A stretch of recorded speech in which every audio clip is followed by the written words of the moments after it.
Revolution and Represent 107.3 FM. My name is Tariq. Now, listeners, you may remember not too long ago we had a spoken word artist by the name of SuliBreezy. Came down, dropped a live session, and a lot of you were excited about that. I was excited this morning when I opened up a package, had no idea what it was. Opened it up, put it in the player, pressed play, and it totally blew me away. It's his brand new piece from his brand new The Dorm Room EP. I'm going to have to let spoken word do what it does best and let it speak for itself. Brand new SuliBreezy.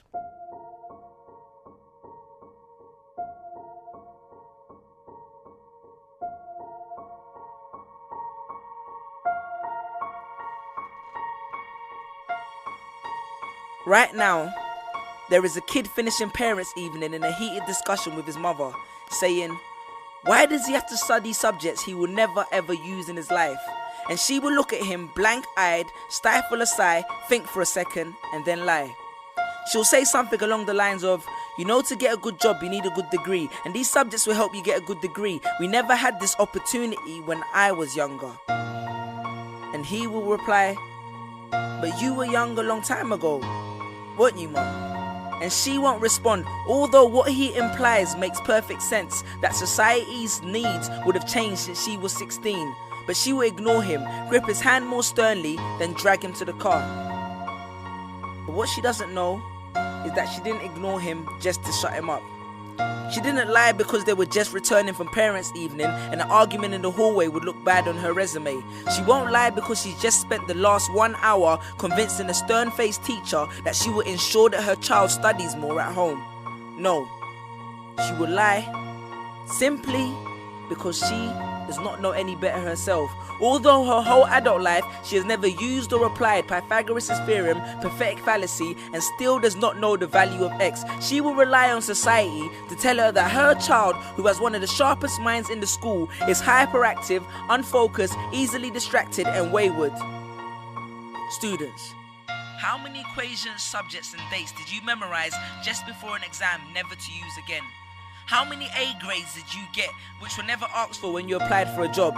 How many times have you remembered something 5 minutes just after the teacher said stop writing, only to receive your results 1 month later to realize that you were only 1 mark short of the top grade? Does that mean remembering 5 minutes earlier would have made you more qualified for a particular job? Well, on the application form it would have. We all have different abilities, thought processes, experiences and genes. So why is a class full of individuals tested by the same means? So does that mean Sherelle thinks she's dumb because she couldn't do a couple of sums? And if this issue is not addressed properly, it then becomes a self-fulfilling prophecy. Then every school has the audacity to have a policy on equality. The irony. Exams are society's methods of telling you what you're worth. But you can't let society tell you what you are, because it's the same society that tells you that abortion is wrong but then looks down on teenage parents. The same society that sells products to promote natural hair, looks and smooth complexion, with the model on the box half photoshopped and has fake lashes and hair extensions, with pastors that preach charity but own private jets, imams that preach against greed but are all fat, parents that say they want educated kids but constantly marvel at how rich Richard Branson is, governments that preach peace but endorse wars, that say they believe so much in the importance of higher education and further learning, then why increase tuition fees every single year? I believe Miss Jefferson when she took me into the office and said that my exams would be imperative to my success, because we was taught to always follow when Miss Jefferson led. But then I took Jefferson out of the equation and learned to think for myself. I realized we was taught to always follow when Miss led. The irony. Test us with tests, but the finals are never final, because they never prepare us for the biggest test, which is survival.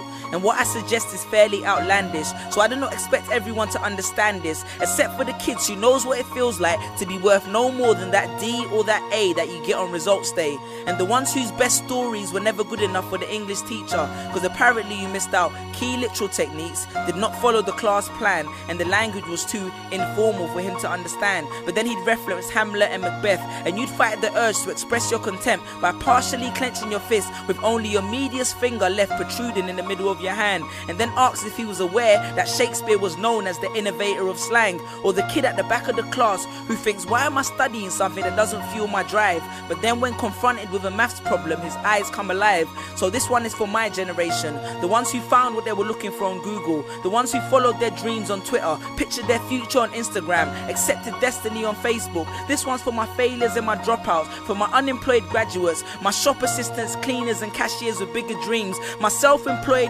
entrepreneurs, my world changers and my dream chasers. Because the purpose of why I hate school but love education was not to initiate a worldwide debate, but to let them know that whether 72 or 88, 44 or 68, we will not let exam results decide our fate. Peace. Just these pictures on my phone.